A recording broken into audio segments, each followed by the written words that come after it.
Good morning, people on the internet. You're listening to Debi Radio 79.5 FM, a podcast where we discuss the movie Grosse Pointe Blank 1 minute at a time. I am your co-host, Hugh David. And I'm your other co-host, Dev. And on today's show, we're going to be looking at minute 54, where Marcella gives Martin the rundown on Felix La Poubelle.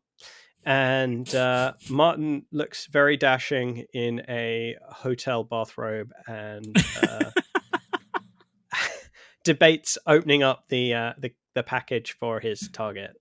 So I was wondering if you were going to mention the bathroom, because like last minute I was thinking about mentioning it, and then we were like running. Time was kind of not on our side. So it's such a weird little touch, right? Like it goes to the heart of Martin as a character that he's sat on this bed just wrapped in the free bathrobe. Well, not free, but everyone treats them as free.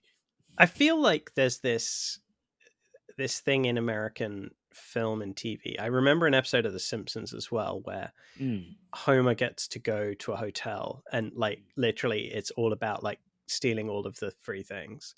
Yep. And it kind of feels like that. But the thing that really gets me in this scene is like I'm pretty sure that he's wearing his bathrobe over his actual trousers. That's what I was thinking. I feel like he's just put this on for no good reason that I can discern. Right. It's like normally you get back to the hotel room, you'd have a shower, you'd like maybe put your pajamas on or whatever, and then put the bathrobe on top, right? And you do that.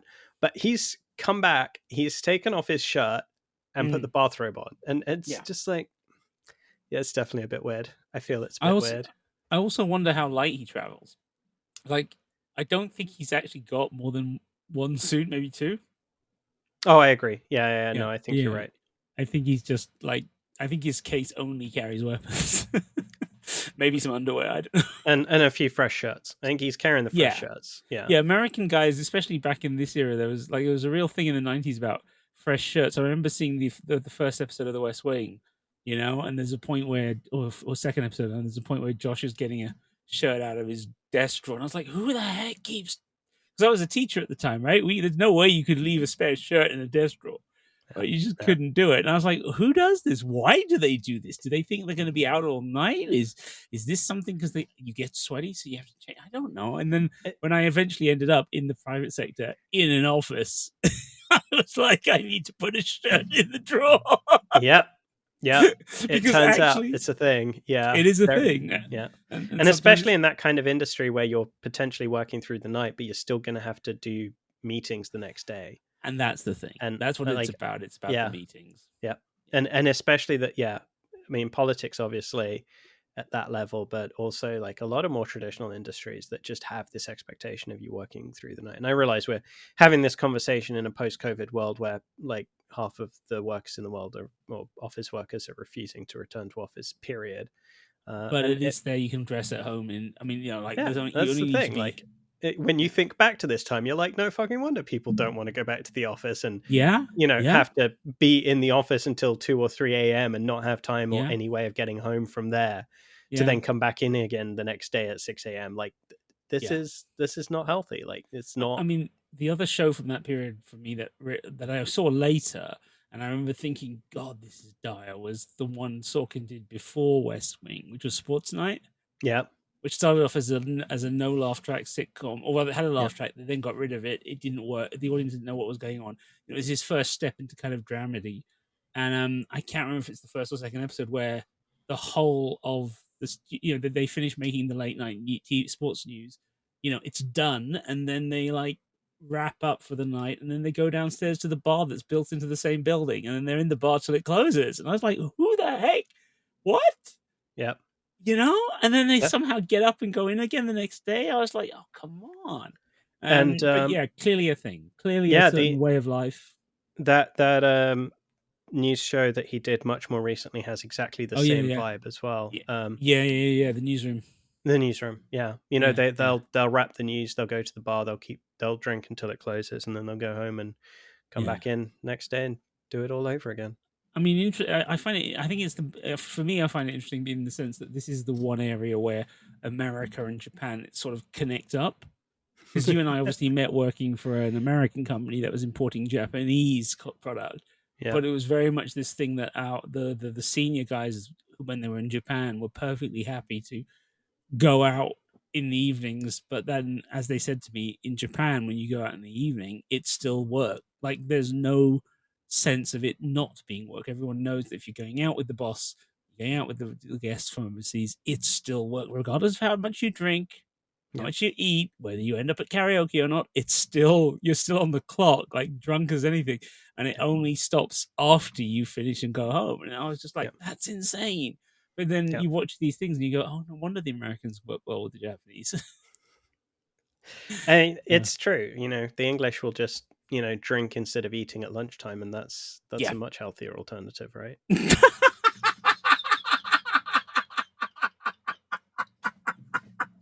Well, I mean, you say that, but I mean, look at France, man. Red wine at lunch, then nothing happens in the afternoon. Well, yeah, I mean, oh dear.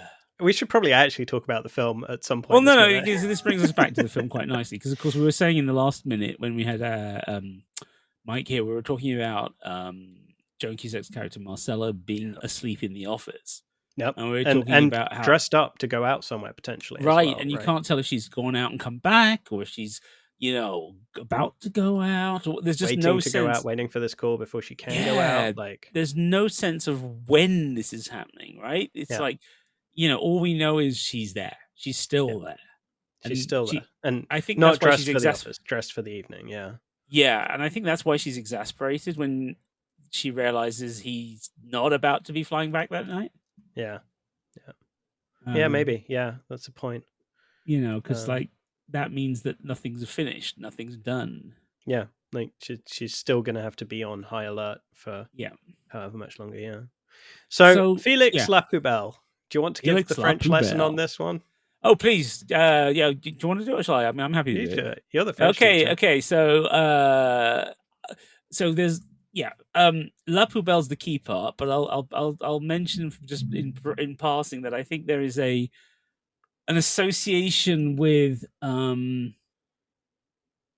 don't know. There's something cartoon-like about using Felix. Oh, Felix Le Chat. Yeah, absolutely. Yeah, exactly. Felix the cat, and Felix the cat, Pepe Le Pew. There's something about these names, right? Yeah. And Felix the cat is, and there is something weird. I shouldn't say this because I don't want to be rude about a man who can break your neck easily, but Benny the Jet Urquidez is, has an interesting looking face, shall we say? His eyes are very, very small and set quite relatively far back in his skull compared to other sportsmen of his era. And the man was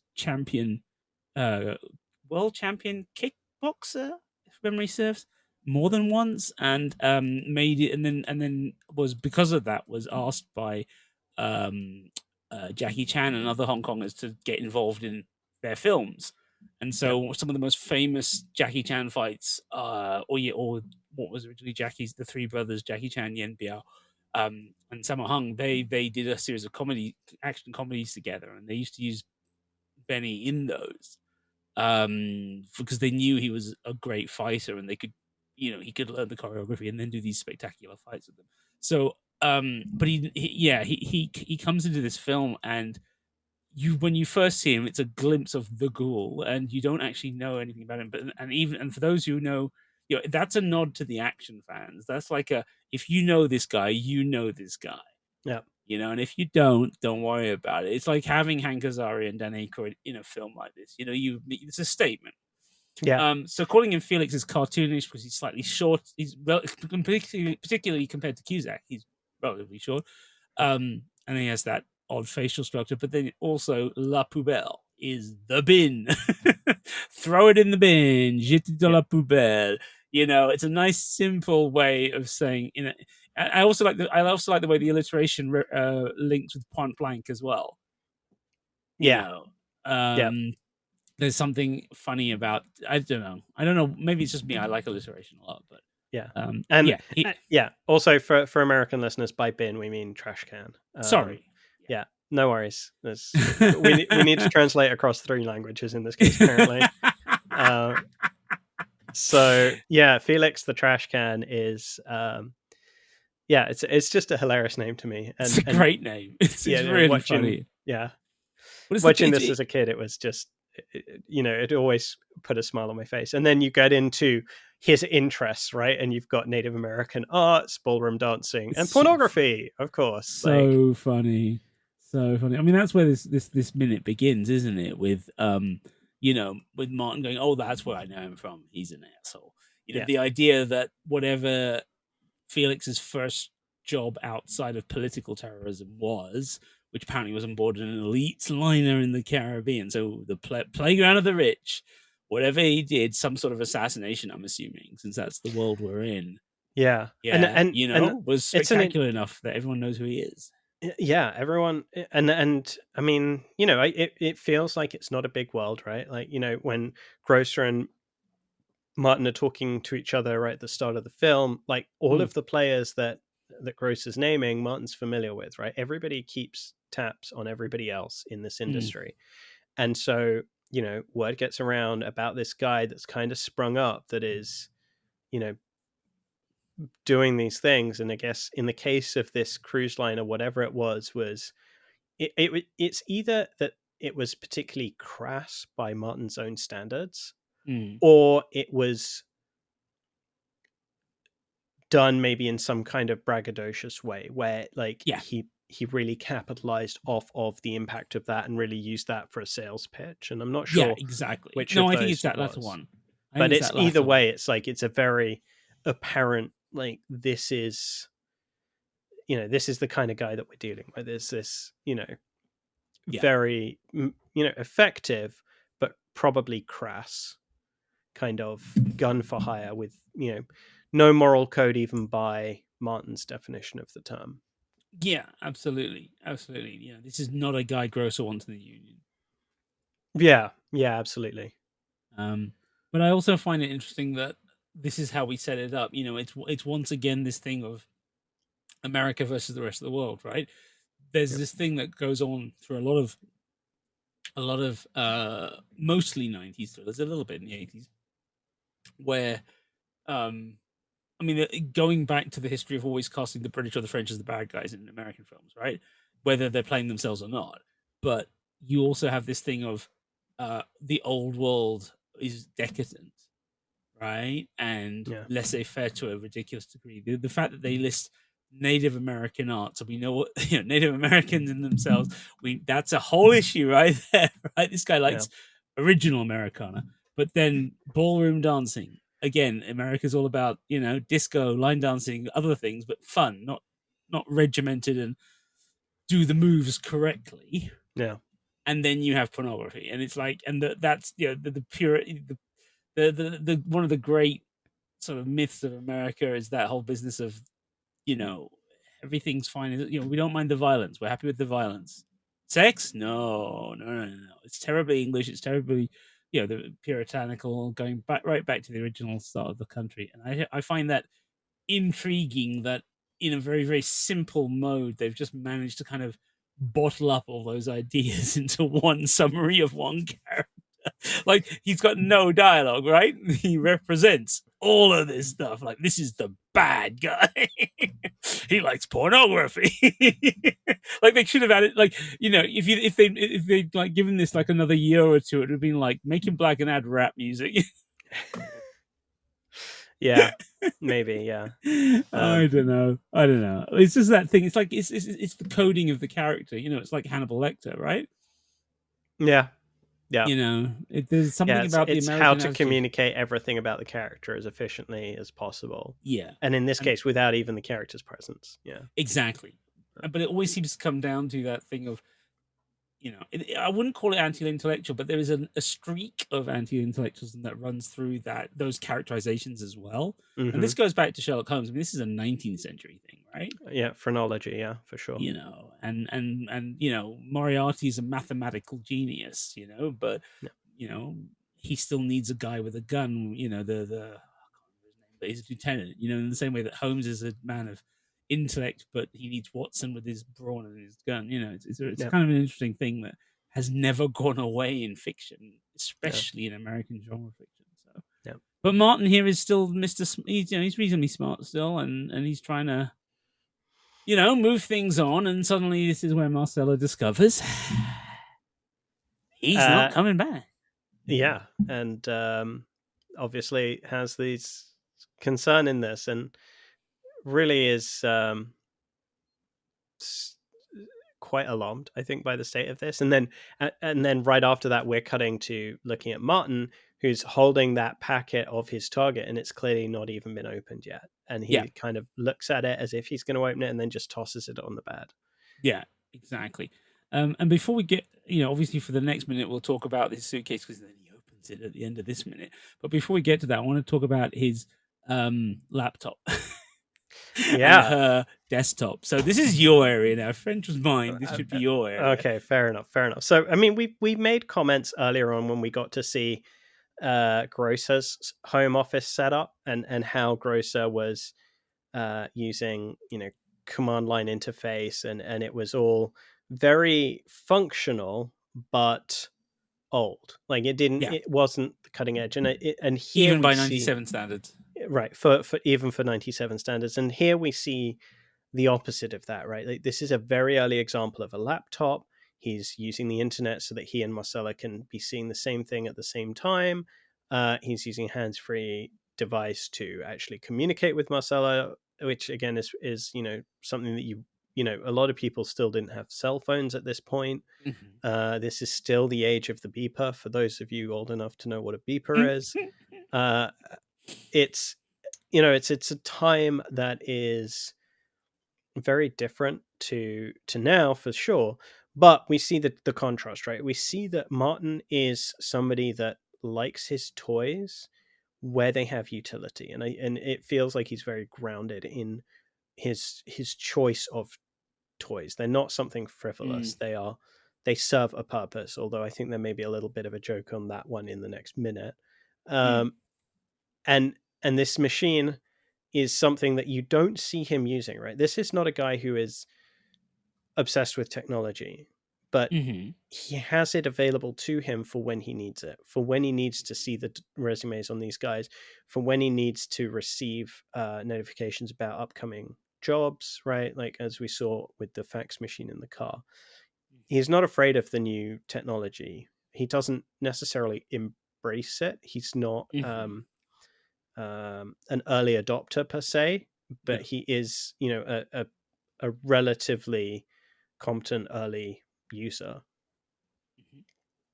I mean, everything he does is practical, right? Yeah, absolutely. Even his conversations we said the last episode of the episode before about how he may be slightly on the spectrum, so to speak, and looking for trying to figure out the things to say that will make him sound like he fits in. And I think he's the same with equipment. I think it's like, okay, this is new. This is what high-end businessmen have. That's cool. I'll use it.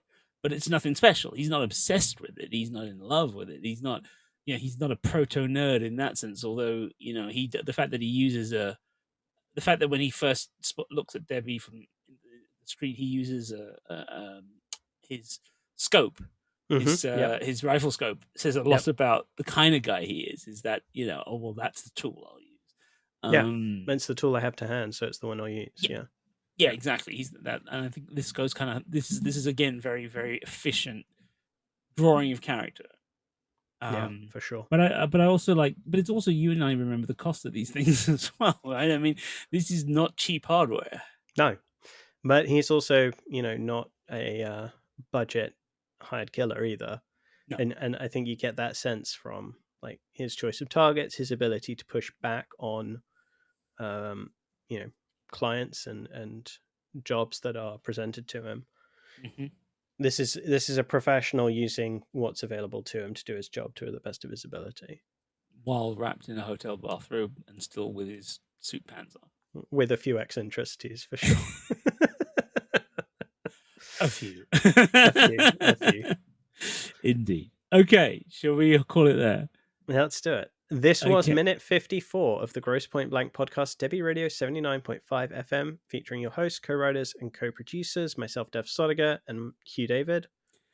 You can find us at all good podcast players, including wherever you're listening to us on, YouTube, Twitter, aka X, and Spotify, all at Debi Radio, DEBI Radio, as well as our website, debiradio.com.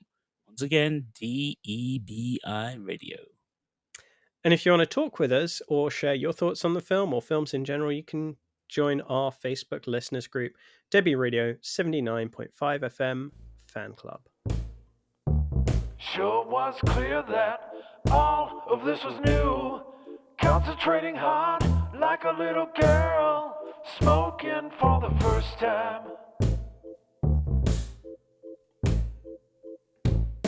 It wasn't a moment, it was a feeling of movement.